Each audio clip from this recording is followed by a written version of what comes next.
current exhibition Pervade in Soluna Fine Art shows 4 works from Ung-No's abstract letter series, which is one among the large volumes of series that Lee produced after moving to France in 1958.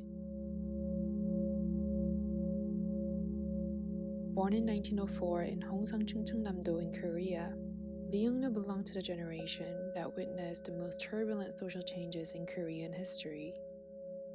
After Korea gained its independence from Japan and divided into North and South peninsulas, many Korean artists were distraught, confused, and engaged in heated debates about the traditional and the new, the Oriental and the Western art sectors. Amidst this confusion, Lee Ung-No realized a new creative form of borrowed concepts from both East and West. As a young boy, Lee had received traditional instruction in Chinese and learned calligraphy and literati painting under 𝐋𝐞𝐞, who was a prominent calligrapher, scholar, and the mentor to Prince Young, the last prince of Empire Korea. In his abstract letter series, Lee found a new potential for Eastern abstract painting in the Chinese characters and calligraphy which he had practiced since childhood. He focused on the abstract patterns of Korean words hanja, as well as Old Chinese, to combine the patterns into numerous variations. But in the abstract letter series, we not only see elements of Chinese and Korean characters, but also the alphabets.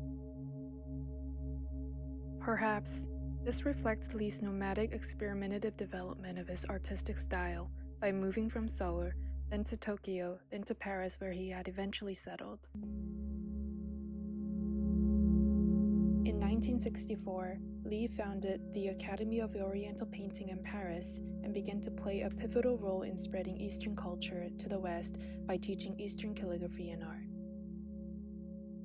But unlike Lee's earlier literati paintings, which have free, improvised, loose brushstrokes, in the abstract letter series we see very structured, rigid outlines. He used the construction of collage, by cutting papers of different textures into the shapes of letter strokes, gluing them onto hanji, traditional Korean paper, and drawing the outlines of the shapes with ink. This is quite interesting because in calligraphy, artist considers the paper as a whole and doesn't divide the papers into pieces like a collage. But in Western art practice, the construction of collage was one of the radical art-making strategies during post-war, which fell under the movement called European Art Informal, which was at its peak in the 1960s.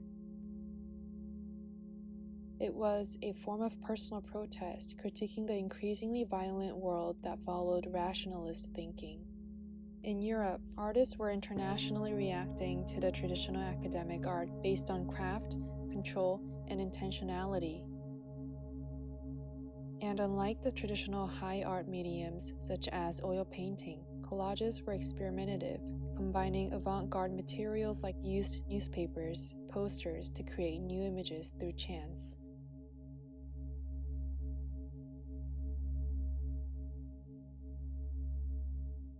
Lee Ung-No introduced a new meaning and medium application to the European concept of collage by adopting the European application of hanji. You can still even catch a glimpse of space in between the strokes, where Lee captures the Oriental aesthetics of space.